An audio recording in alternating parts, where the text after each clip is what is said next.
योग आपल्या पूर्वजांनी संपूर्ण विश्वाला सोपं, सहज करून दिलेलं जगण्याचं रहस्य.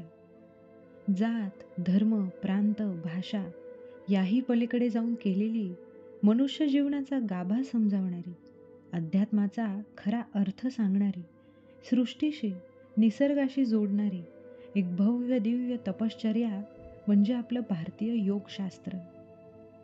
योग म्हणजे केवळ आसने, आहार, बंधने नाही. योग म्हणजे शारीरिक, मानसिक, नैतिक जडणघडण. प्राणांना म्हणजे आपल्या श्वासांना आयाम देऊन मिळवता येणारी स्थिरता, आरोग्य. ध्यानाच्या मदतीने स्थूलातून सूक्ष्म अस्तित्वाकडे करण्याचा प्रवास, स्वत्वाचा शोध. आज जग जेव्हा so called mind power, manifestations, अफर्मेशन्सच्या मागे धावतंय, तेव्हा मानसशास्त्र उदयास येण्यापूर्वीच आपल्या पावन भूमीत खुद्द छत्रपती शिवरायांचे गुरु असणाऱ्या समर्थांनी मनाचे श्लोक लिहून माइंड पॉवर्स अँड स्पिरिच्युअलिटीचा सूक्ष्म अभ्यास मांडला. कित्येक महंतांनी विविध साहित्यातून आरोग्य, मनोबलाचे धडे दिले. अनादी काळापासून अस्तित्वात असलेले हे योगशास्त्र सुसंगतपणे आपल्यापर्यंत आणले ते महर्षी पतंजली यांनी.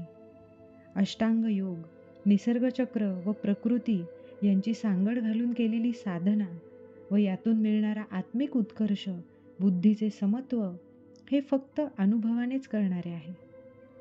चालू काळातील शिक्षण पद्धतीनुसार फक्त बौद्धिक विकासावर भर दिला जातोय, ज्यामुळे बुद्धिमान, विज्ञानप्रवण परंतु मानसिकरित्या दुर्बल व ओघाने आध्यात्मिक तेजाला मुकणारा अस्थिर, स्वकेंद्री समाज घडतोय.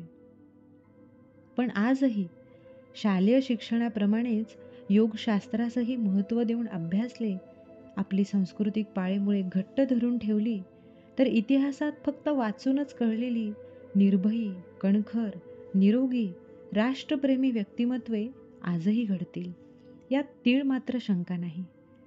आजच्या योगदिनी एक ठरवूया, आपापल्या घरात फक्त नावाला योगा करण्यापेक्षा जमेल तसे योगशास्त्र अभ्यासूया व रोजच योग दिन साजरा करूया.